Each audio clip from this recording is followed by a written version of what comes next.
নতুন এক মধুর সমস্যায় কোচ দরিবাল জুনিয়র আগেই ছিল একের পর এক অপশন, এর সাথে এবার দলের সঙ্গে যুক্ত হয়েছে নেইমার। অবস্থা এমন হয়েছে মূল দলে কাকে রাখবেন আর কাকে বাদ দিবেন সেটিই এখন চিন্তার বিষয়, কেননা একজনকে রাখলে সেটাই যেন হয়ে যায় অন্যের প্রতি অবিচার। আক্রমণ ভাগে ব্রাজিল দলে মধুর সমস্যায় কেমনে করবে সমাধান? যদি নিজেকে চালাতে চাও তাহলে নিজের মস্তিষ্ক নিয়ে ভাবো।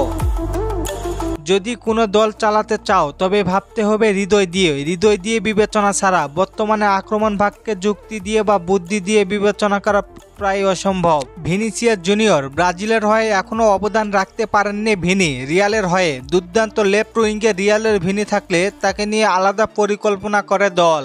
ভিনি গোল অ্যাসিস্ট করতে না পারলেও ভিনি থাকে দারুণ। ক্লাবে ভিনির ফর্ম দেখে আপনি তাকে বাদ দিতে পারবেন না, কিন্তু ভিনিকে দলে রাখলে আরেক লেফট উইঙ্গে লুইস এনরিককে বাদ দিলেন। দেশের হয়ে বদলি নেমে 6 ম্যাচে 2 গোল 1টি অ্যাসিস্ট করা, 1 ম্যাচে জয় এনে দেওয়া হেনরিককে বাদ দিতে আপনাকে ভাবতে হবে। ভিনির জন্য তাকে বাদ দিলে হয়ে যাবে অবিচার। মূল একাদশে কারা কারা খেলবেন এ নিয়েও আসে প্রশ্ন।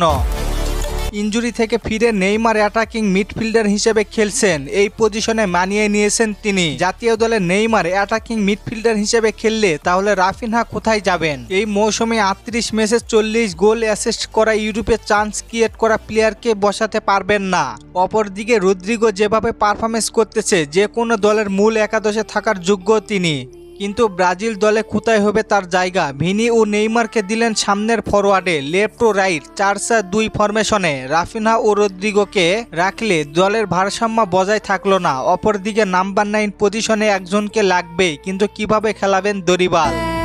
আবার এস্তেভাও উইলিয়াম করেছেন 2 গোল, ইপিএলে একের পর এক অ্যাসিস্ট সাবিনহো। এমন পারফরমেন্সে দরিবাল পাগল হয়েছেন, কাকে রেখে কাকে নিবেন বুঝতেই পারতেছেন না। আপনাদের মতে দলে কাদেরকে নিলে ভালো হয় জানিয়ে দিন আপনার মূল্যবান মতামত। আর ফুটবলকে নিয়ে কোনো প্রশ্ন থাকলে করতে পারেন, পরবর্তী ভিডিওতে রিপ্লাই করব। ধন্যবাদ।